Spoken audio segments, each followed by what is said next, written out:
It's time for the book of the week. Book of the week.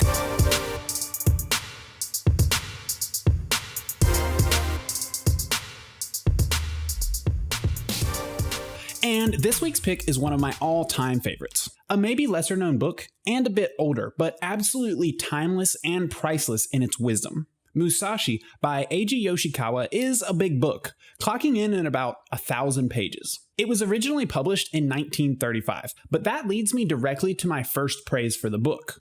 It does not read like an old book.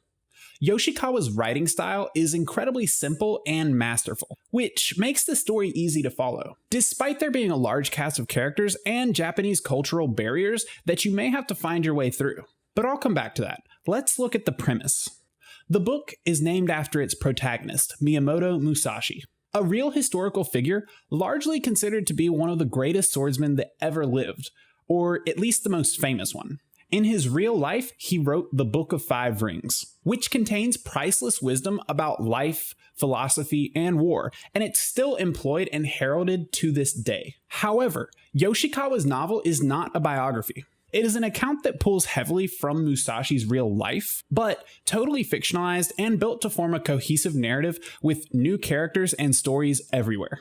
There are true events sprinkled throughout the novel, but this is really Yoshikawa's story, and that's where Yoshikawa really shines. His storytelling ability is refined to perfection and on display with Musashi.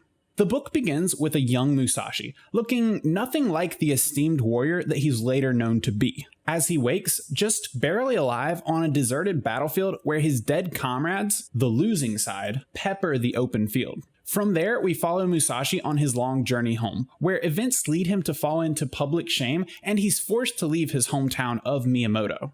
Thus begins his journey from a rash young boy to a wise and unbeatable swordsman. His path leads him to seek knowledge and travel the country on foot, encountering all sorts of characters on the way and facing dilemma after dilemma on his journey to master the sword. Becoming the greatest swordsman is his one and only goal. The book is filled to the brim with philosophy, action, comedy, and drama, all told at an accessible pace with characters that you can really get invested in. Because this book is so large, it's incredibly hard to summarize without introducing every character or explaining story arcs that would really spoil some great moments. So I'll just leave it at that. This book really is an epic. It's the story of Musashi's life. If you enjoy historical Japanese culture and are interested in learning about their customs, politics, and samurai philosophy, this book is for you. The setting and tone were enough to get me hooked, but what really seals the deal is how easy this book is to read. And that's really necessary when you're talking about a 1,000-page tome. Yoshikawa does not get bogged down in self-indulgence. He tells the story exactly as it should be, with no added words or frills, every sentence carefully pruned. This book emanates an art long lost, and it's worth remembering. I actually plan to do another piece in the future that gets more in-depth on some of the greatest strengths of this book, so I'll save that for another time. But the mastery with which Yoshikawa tells this story makes it a joy to read.